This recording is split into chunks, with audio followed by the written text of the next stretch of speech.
আসসালামু আলাইকুম ওয়া রাহমাতুল্লাহ। এসেছি স্যারকে ট্রেনে উঠা দেওয়ার জন্য। এসে ট্রেন আসতে লেট, বসে আছি। তো মনে করলাম যে ট্রেন লাইনের মাঝখানে বলা যায়, দুপাশে দিয়ে ট্রেন লাইন গিয়েছে, মাঝখানে শর্ট পিচ ক্রিকেট খেলা হচ্ছে এবং খুব ইন্টারেস্টিং খেলা। এই খেলাটাই দেখার জন্য দাঁড়িয়ে গেলাম এবং ট্রেন আসতে প্রায় 1 ঘন্টার উপরে লেট, যার জন্য এই ভিডিওটিও করছিলাম যে অবসর সময় বসে থেকে খেলা দেখি কেমন হয়। তো খুব ভালোই লাগছিল। হুজুর বল করছে, এদিকে মারছে। হুজুর কিন্তু খুব ভালো বল করছিল, রান নিতে পারছিল না ব্যাটসম্যান। চারিদিক দিয়ে আপনারা লাল লাল দেখতে পাচ্ছেন, এগুলো তারা সীমানাও করে নিয়েছে, অর্থাৎ 4-6 সবই আছে এই খেলার মধ্যে এবং খুব আনন্দের সাথে সবাই খেলছে। আবারও বল করলেন, যাক 4 রান হয়ে গেল। আম্পায়ারও আছে আবার খেলার। যাক, হয়তো সবাই এখানকার স্থানীয় এবং সবাই নিজেরা দুটা দলে ভাগ হয়ে খেলছে। খুবই সুন্দর বল করলেন, কোনো রান পেলেন না ব্যাটসম্যান এখান থেকে। এই যে দেখতে পাচ্ছেন গ্যালারির পাশে মানুষ আবার শুয়ে রেস্ট নিচ্ছে। আপনাদের বলে রাখা ভালো, এটা হচ্ছে কুষ্টিয়া রেলওয়ে স্টেশন, অর্থাৎ পুরাতন স্টেশন। কুষ্টিয়া 2টা স্টেশন, একটা হচ্ছে কোটি স্টেশন আর একটা হচ্ছে পুরাতন স্টেশন। এটা হচ্ছে কুষ্টিয়া পুরাতন স্টেশন।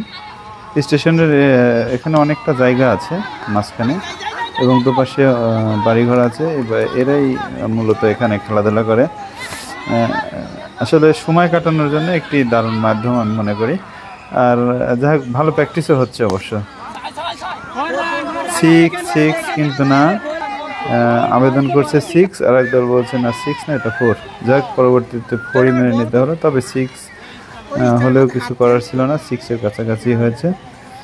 ইতিমধ্যে বল খেলতে খেলতে একজনের অবশ্য কানে যায় লাগে, একটা ছোট একটা ছেলে। পরবর্তীতে তার মাথায় পানিও ঢালতে হলো।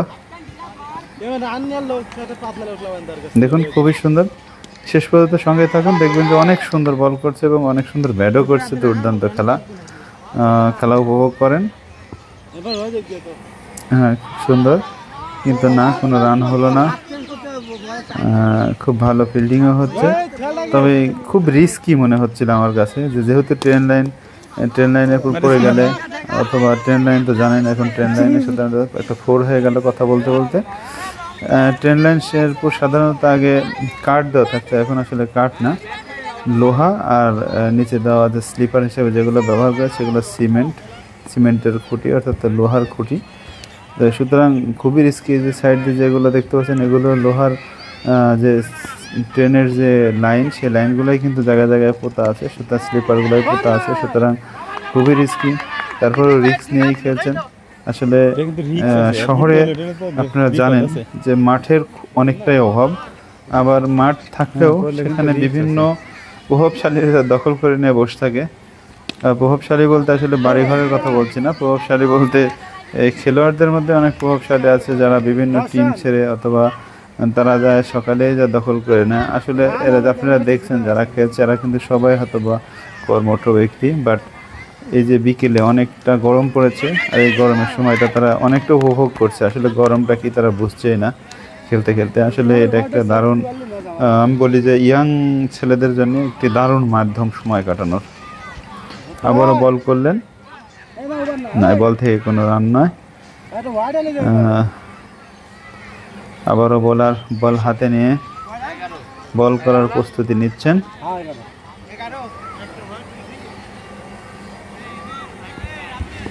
বল করলেন,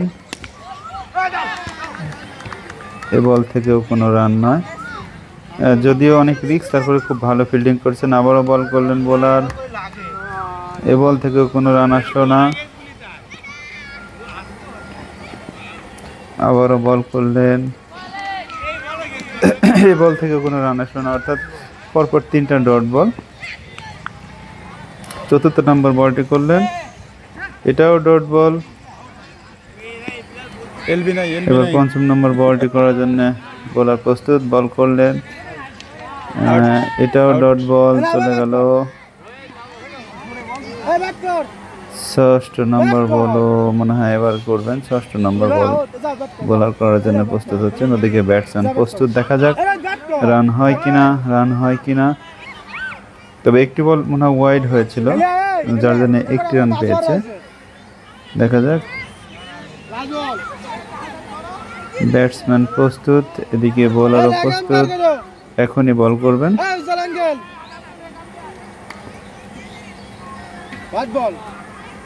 যা কোনো রান পেলেন না এই বল থেকেও, যেহেতু একটি ওয়াইড হয়েছিল, যার জন্য অতিরিক্ত একটি বল করতে হচ্ছে। কোনো রান হলো না, অর্থাৎ এই ওভার থেকে মাত্র ওয়াইডের সুবাদে একটি রান হয়েছে। এবার যে ভাই আসছে, এ ভাই অনেক ভালো বল করছিলেন, আমি দেখছিলাম। জানি না যে বোলারই ভালো না ব্যাটসম্যানই ভালো, তবে বলগুলো খুব সুন্দর ছিল। যাক, উনি অনেক জোরে ব্যাট করার চেষ্টা করছেন, না কোনো রান হলো না, ওয়াইড হয়ে গেল, এক রান হয়েছে। আবারও বল করলেন, উপর দিয়ে মারার চেষ্টা, কিন্তু না, কিপারের কাছে, অর্থাৎ কোনো রান হলো না।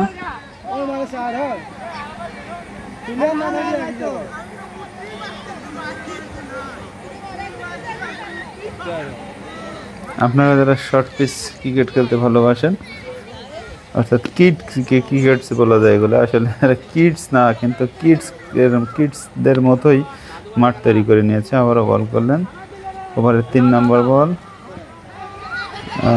যা কোন এক রান নিতে পারলেন, একটি রান সংগ্রহ করে নিলেন দু ব্যাটসম্যান নিজেদের জায়গা পরিবর্তন করে।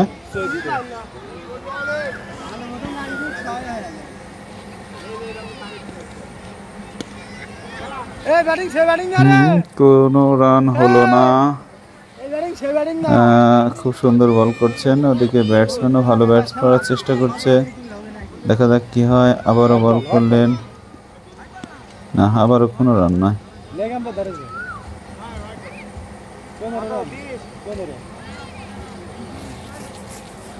যারা আমার চ্যানেলটিতে নতুন, তাদেরকে রিকোয়েস্ট করবো আমার চ্যানেলটি সাবস্ক্রাইব করে আমার সঙ্গে থাকার জন্য।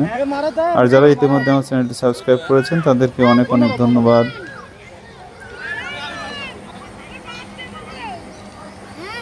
ওভার শেষ, নতুন ওভার করতে আসছেন আরেকজন। দারুণ একটি বিনোদন, বিকেলে টাইম পাস করা। সবাই অবশ্য বলছিলেন যে 8 ওভার 16 ওভার খেলা হবে, এখন অলরেডি 6টা বেজে গেছে, তাহলে কেমন করে সম্ভব এই 8 ওভার 16 ওভার বল করা।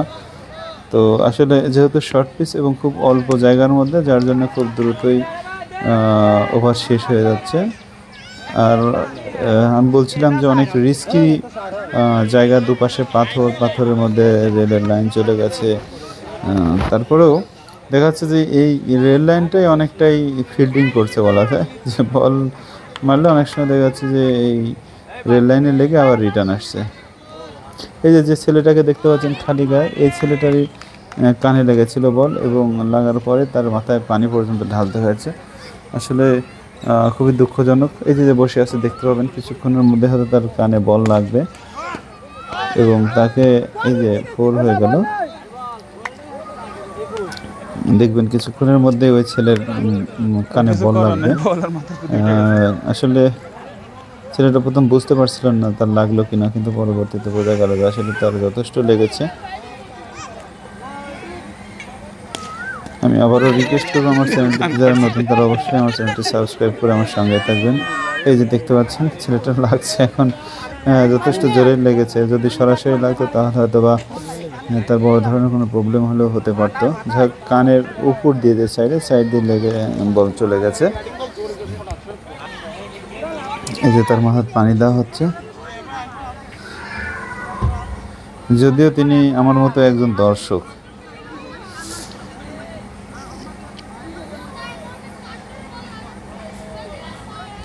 খুবই সুন্দর বল করলেন, স্ট্রেট মারার ইচ্ছা কিন্তু পারলেন না। হুজুর কিন্তু ভালো বল করছে আর ভালো ব্যাটিংও করছে। এর মধ্যে হুজুর আউট হয়ে গেলেন।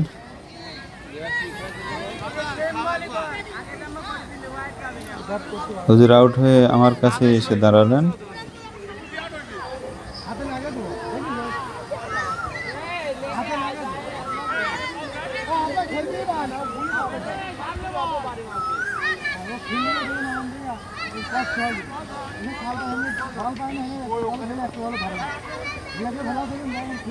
আবারও বল করছেন, কিন্তু না, কোনো রান না।